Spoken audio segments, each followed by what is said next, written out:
झूठ बोलकर दिल जीतना नहीं आया मुझे, सच बोलकर कितने लोग गंवा दिए मैंने।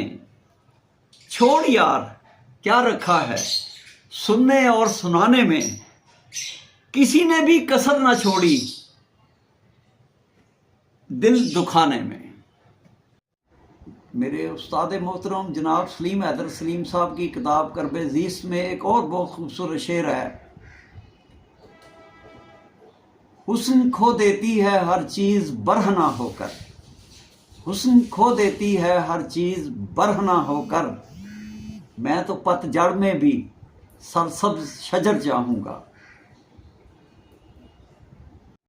जिंदगी कुछ यूं गुजारी जा रही है जैसे एक जंग हारी जा रही है, जहां पर पहले जख्मों के निशान थे फिर से वहीं पे चोट मारी जा रही है।